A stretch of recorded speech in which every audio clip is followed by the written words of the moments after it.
Hey, patrons, thanks so much for joining me. Just finished a long bonus episode for the people at 25 and above. And I just wanted to kind of give you the Cliff Notes. I'd love for you to bump up to 25 or $100 a month and kind of hear that. I'm going to be doing that every week. So the $25 tier is Build the Wall, and you're supposed to get weekly updates every week or once a month, I think, on the building of the network. But I think we've had a lot of people cancel and not a lot of people sign up. And so I want to kind of take a minute and fill you in on where we're at.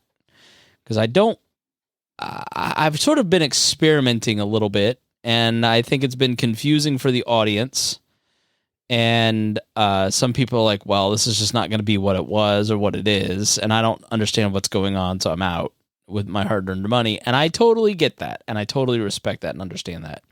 But for those of you who are still here, for the 100 of you who are still patrons, I want to make sure that I'm as clear with you as to what is going on as much as I know, okay? So, and I've done a couple of these because I do think it's important. You know, we have a relationship, and I consider you bosses in some way, you know? So you honor this network by giving us your hard-earned money, and you have a right to know what we're doing with it. And I definitely, I would say halfway through 2020, I lost interest in politics altogether and somewhat in doing the show. In 2021, I got too sick and 2021, it's not that it stunk, but here's what was happening in my life. And I'm just going to be very candid with you about 2021. Went fine for the first half, but I got to be honest, the only thing anybody was talking about was COVID and jabs. And I would say that, like, in the beginning of the pandemic, I was very much like, dude, Milan is scary. China is scary. Now we know China's nuts, but, like, let's just, like, take a minute and figure out what's going on here. But by July 4th, it was pretty clear, like, you know, things are not going to be Milan. And then, you know, I think I wore a mask like 4 times. I'm just going to be honest with you. I was not, and I was very hesitant to get the vaccine. I was forced to by work. I got one, and I had a very adverse reaction, to the point it was a heart issue. Although mild, but enough that my doctor told me not to get the second one. So I never did. So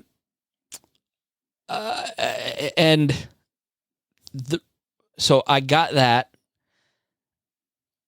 like, kind of healed up after a week of having a resting heart rate of 130 for 4 days. And then I got Delta. And when I tell you, I can't believe I made it through Delta, I'm not kidding. But I was sick from podcast movement in July until my honeymoon in mid-December, and then got sick again. And then in April of 22 had a horrible infection that, I mean, I didn't nearly die, but, like, I passed out at the Y. Should have gone to the hospital then, but it was a really bad MRSA infection. It took 8 antibiotics to cure. And through that, I found out that I had diabetes and I had high blood pressure, which I knew I had high blood pressure, and I figured I probably had diabetes, to be honest. And so I took my health really seriously, and my A1C went from a 8.6 to a 6.1 at the end of the year here. You know, the beginning of 2023, we've committed to, like, not eating out. We've eaten out 3 times in January, and when I tell you going a week without going out to a restaurant or fast food is the first time that's ever happened in my life, right? But the last, so like 21 was just kind of everything was falling apart. 22 was kind of picking up the pieces. You know, not for nothing, but like in 21, we got married, we moved in together. I moved out of my apartment of 8 years, where I lived alone blissfully, and moved in with a 2-year-old and my wife, and I work from home, and we're always together. I did not handle it well. And it was a big adjustment, moving and being sick and kind of figuring things out. And then last year, it was a big adjustment, kind of like, again, getting into the rhythms of being married for the first year. Reagan had 5 miscarriages. We are now,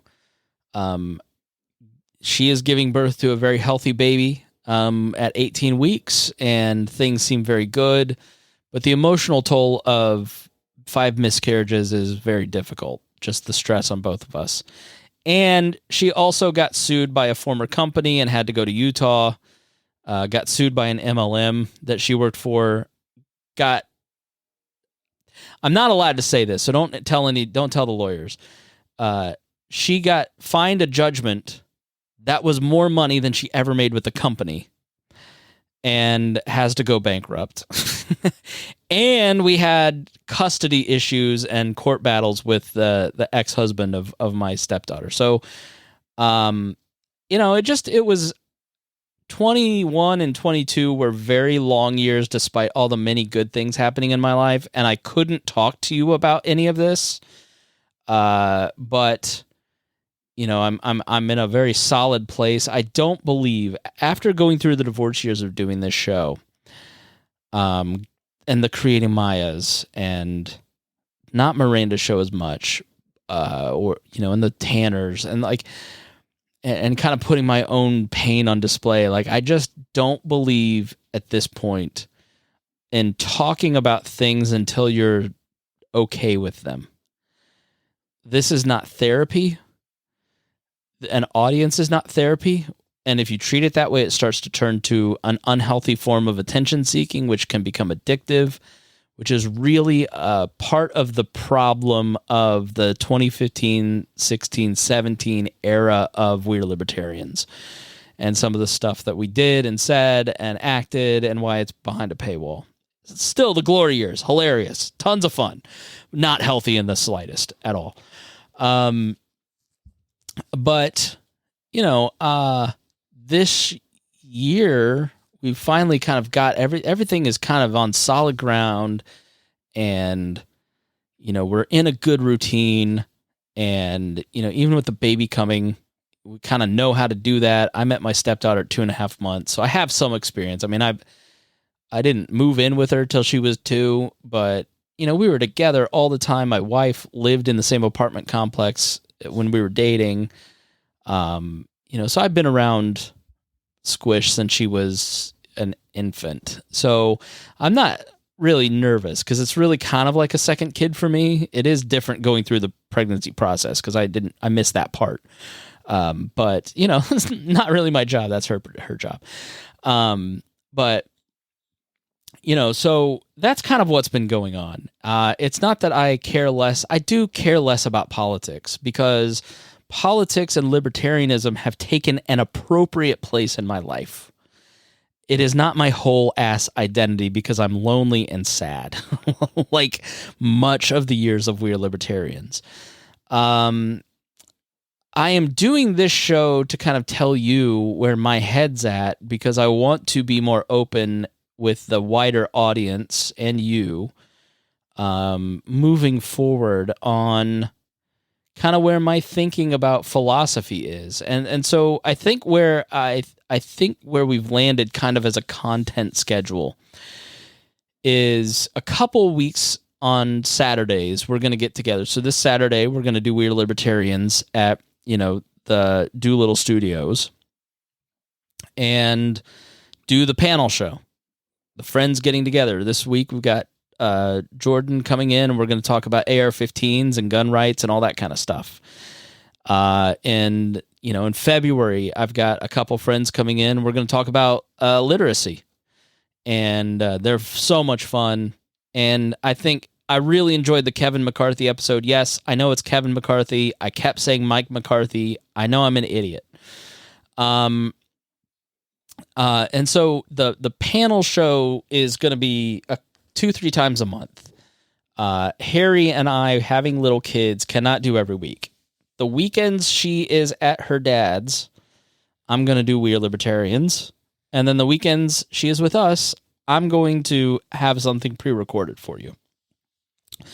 And, it is, it's very important for me to be present for my kids. I have a great dad. He just called. I ignored his calls. But I love my dad. I love my mom. And my parents were great. But they both worked. And my dad was building an empire. It was Pioneer Janitorial Company, cleaned 45 banks, 100 employees, made a lot of money, but wasn't really present for us because he was gone at nights and was very busy. And I was not neglected. I did not have a distant father, but there were times where I wish he could have been there that he wasn't. And I'm sure looking back, he probably feels the same. I want to make sure that my kids always know I'm right there for them. So that's why it's very important for me to work from home now. I won't go back to the office. Mostly everybody else is hybrid. I won't do it because I want to be present, especially for these first 4. She's going to have to go to public school because of her dad. We've got 5 years with her. The pleasure of working through the day and having this little comedian come in and make jokes at me or tell me about her problems is just a blessing beyond anything you can imagine. If you have kids, you understand. So it's just a tremendous responsibility and pleasure to be able to kind of be here. And my wife wants 7 kids, so I'm just going to have to be here a lot. So, because she can't do it all on her own. But what was my point? So I want to be present for them. So we're not going to do it every week. And Harry feels the same way about his kid. Our kids are 4 and 5, and as you get kids, it's just harder to kind of get everybody together. And, Reinhold has to drive an hour to get to the studio. It's just too much to ask him to do that every week. So,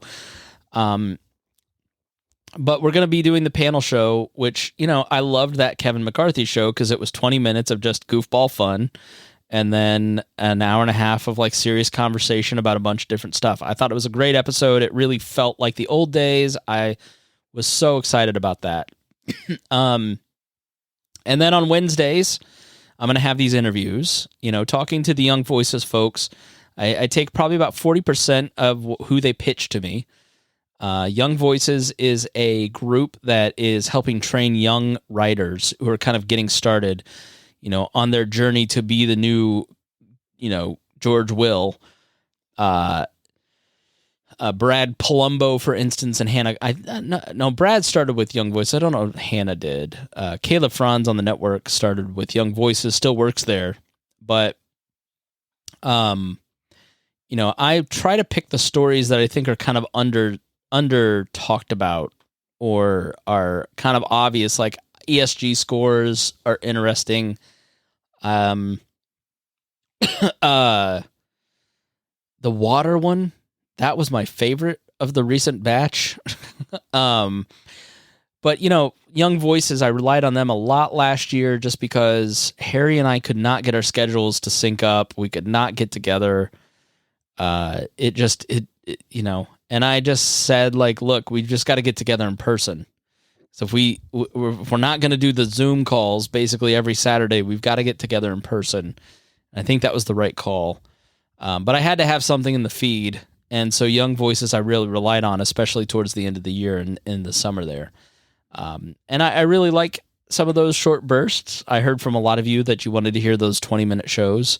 So that's definitely going to be a part of it. And then mixing in interviews, obviously the charity shows, the nonprofit shows. The reason I am doing that, first, every radio station needs to have 30 minutes of public affairs programming. And the high school and college stations have a hard time with that because they have just constant rotation of students every semester. And so they've asked me to do, I work with a guy who's on the board of the Indiana Association of School Broadcasters, and he asked me, so in 2020, I did the Now Hear This show, where I interviewed charities for a local radio station. And he asked me to resume that, and I thought about it, because I canceled it originally because it just kind of I was doing too much, and something had to go, and that was what I didn't get paid doing. I get paid for the pat down. I get paid for all the We Are Libertarian stuff. I get paid for Bob and Tom. I get paid for my consulting clients. I didn't get paid for the public affairs show. So something had to give. But I enjoy doing it because you're talking to people who are kind of on the front lines of stuff. You're promoting good causes. Like the one that I did today with Don Wettrick that you'll hear is about entrepreneurship. The value that I am trying to express to you, listener, is the importance of entrepreneurship and trying to give a model to these high schoolers of something they can do to not live depressed. Now,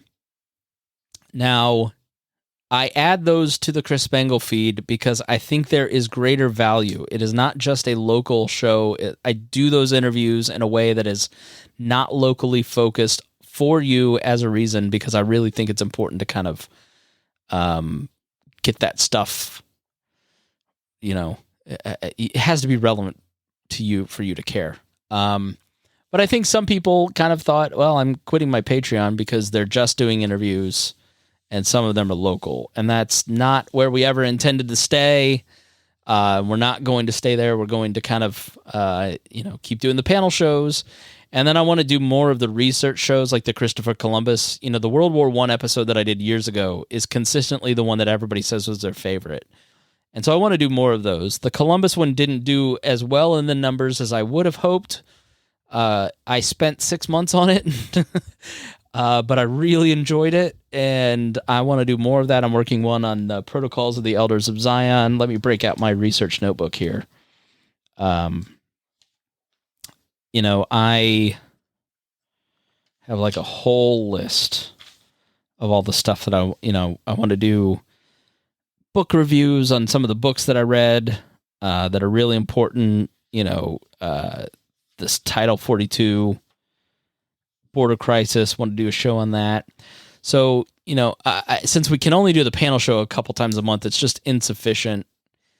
The Young Voices stuff is more undercovered news. So I'm going to, on Saturdays, be doing monologues or these research shows, or, I did put together a show on the Biden documents, but honestly, it's so boring.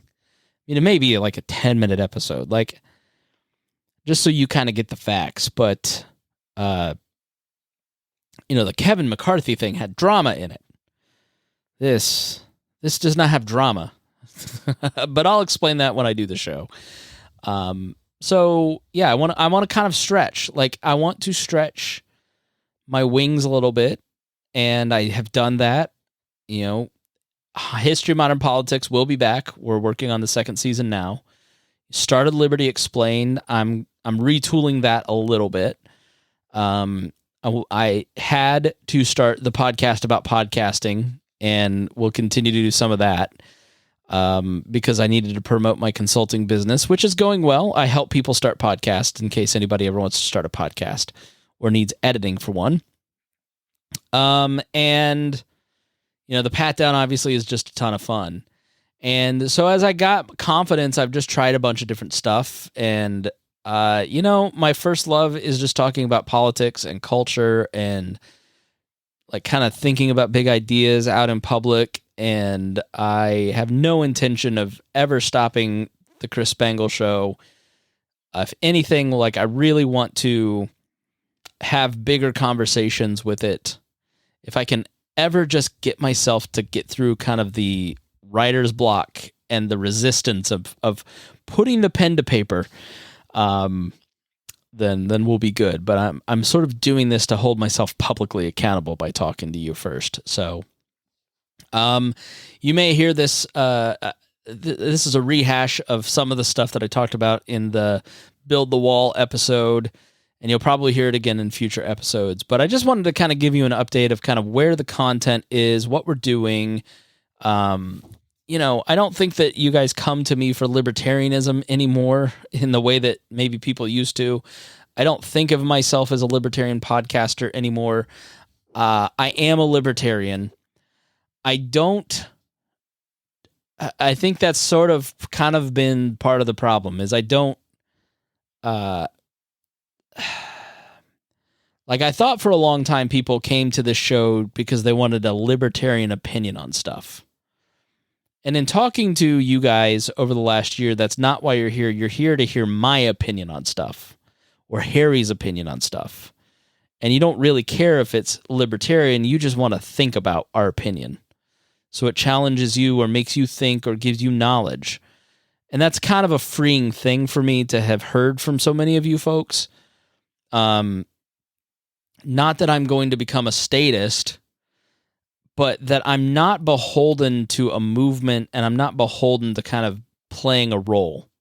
Because the way that I used to look at this was, well, I have to just give you the libertarian line. And I'm going to be honest, I just recorded a bunch of Liberty Explained episodes, and I'm like doing one of them that I wrote a year and a half ago.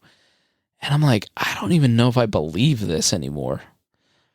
It basically was kind of the idea, the Thomas Paine and Edmund Burke used to have these squabbles, and Thomas Paine's point of view was very Jeffersonian in that every generation should have a chance to rewrite their own laws so they don't have to live under the laws of the previous generation.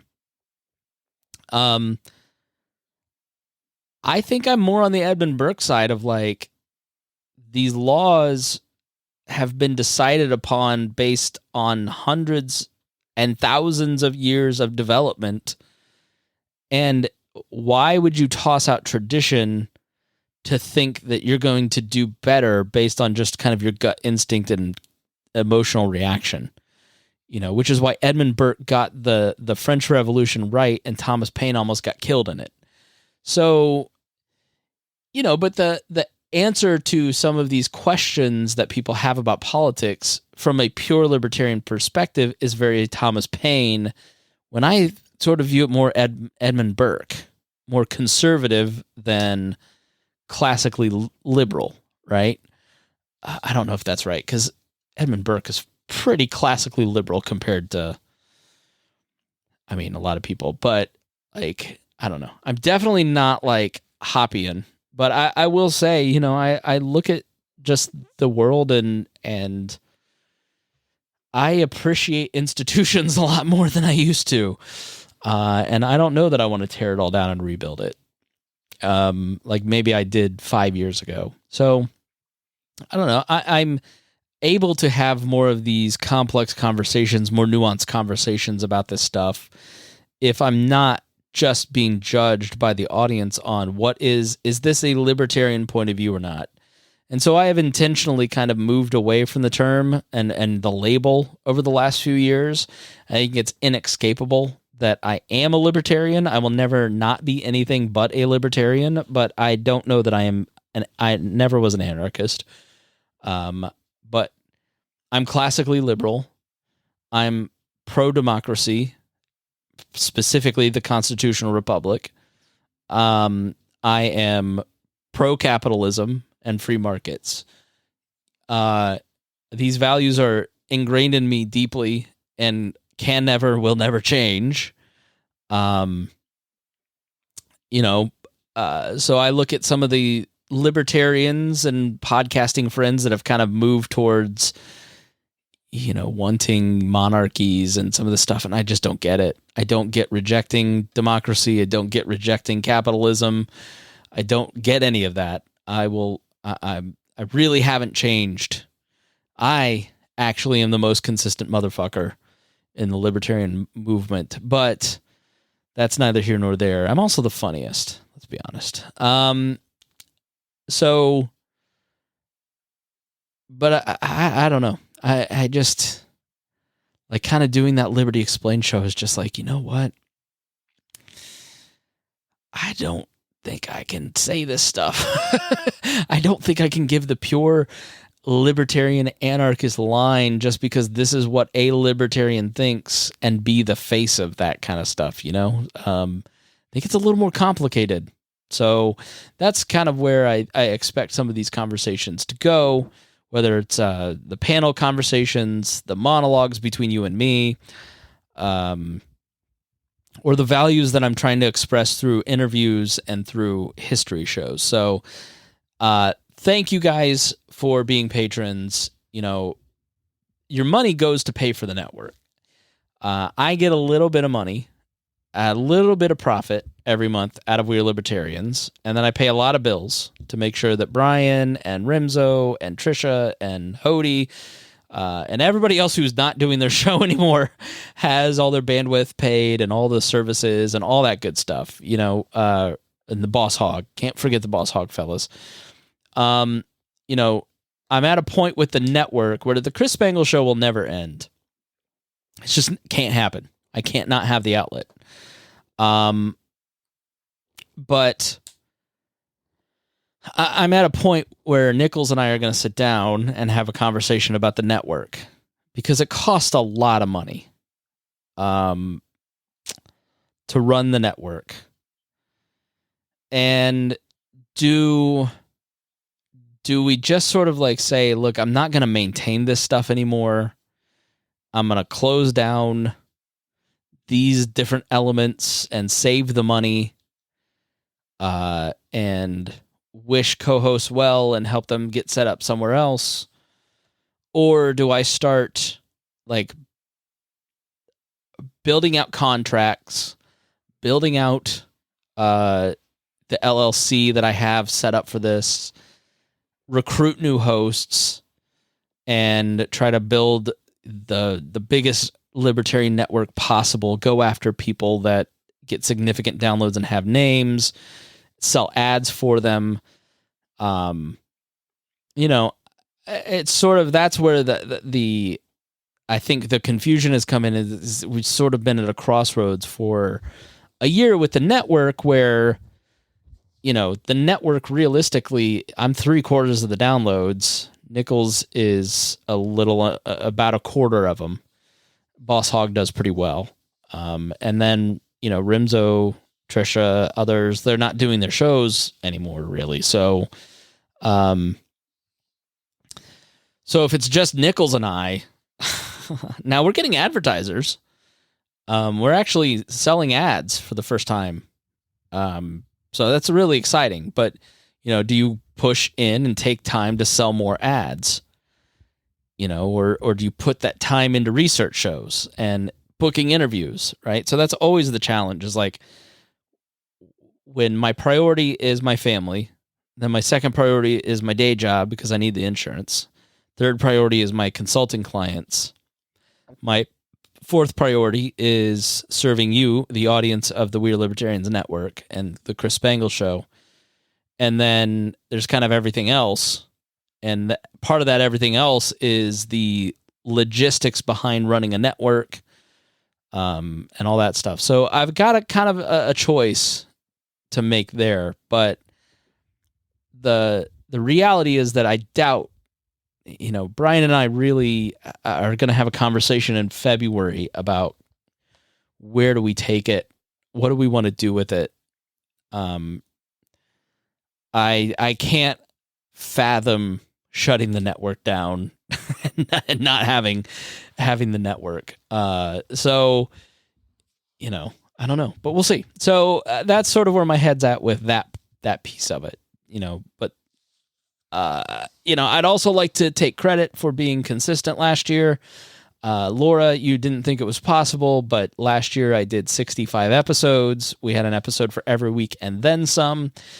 And even though it may not have felt like it had the same heat or legitimacy or fun, I hear you. I understand why several of you who are not hearing this canceled your subscriptions. But I thank all of those of you for being patient over the last couple of years. I feel sort of re-energized and sort of like in this great space where I really want to talk. Like, I really want to think out loud about what I believe. and where I think we ought to go, and kind of wrestle with questions in public, and be unsure of some of the stuff. Like, I'm very sure I don't want the government involved in most stuff, but what kind of culture do we want to build, right? Like, how do you want that civil society aspect to function and operate? That's what people want to talk about. They want to talk about that third part, not the business part, not the government part, but the civil sector part. That's really important, is civil society. So, gonna keep talking a lot more about that, but in a more, I think, philosophical, systematic way. But I've kind of had to figure out that's what I need to talk about. Because I'm just going to be honest with you. Like, until 2017, I just joked around on this podcast.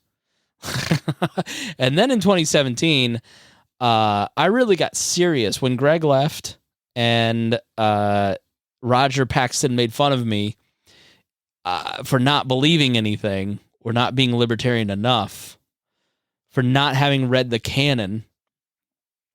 I got offended because he was right. So I've really been working hard over the last few years to kind of like figure out, like, okay, I'm a libertarian in my gut, but am I a libertarian in my head, if that makes any sense, right?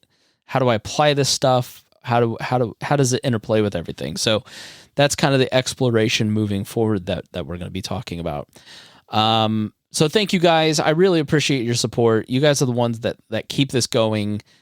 If it hadn't been for patrons and it hadn't been for like the conversations that I had with patrons early last year, I mean, I'm going to be honest, when I did the thing where I asked the patrons if they wanted to set up a phone call, that was me deciding whether or not I was going to quit. And in talking to you guys, I thought, even if this show is on life support while I get my life together, I'm not going to quit, because I just had so many great conversations and just really appreciate you guys so much and your friendship. And thank you guys so much for just kind of keeping this going and for investing in this stuff and, paying the bills and being an incentive for continuing to do this show, and also helping my family, kind of grow and thrive. Like, if it weren't for the patrons, life would be a lot harder. My wife would be at work instead of at home with our kid and soon to be kids. It's just, we're very fortunate. So that $5, $10, 2,500, whatever you pitch in, it's just, it's a huge thing to me, and I really don't take it for granted, and I want you all to know that. So thank you all for listening. I really do appreciate it. I'd love to hear from you. I'd love to have more of a two-way conversation with you guys. I'd love for you to get on the Patreon website and leave comments. I'd love for you to email me at chris@chrisspangle.com or editor@wearelibertarians.com. I'd love to just kind of have, ask questions, give critiques, give feedback. Like, I want to hear from you. That's the thing that I miss the most in this audience, is that I don't get to talk to you guys as much as I used to. And I want to hear from you. I want to talk with you. So thank you guys for being patrons. Love you. Thank you so much. Thanks for supporting all of us here at We Are Libertarians. We really, really do appreciate it. You're loved, and I have no way to end this, so I'm just going to say goodbye.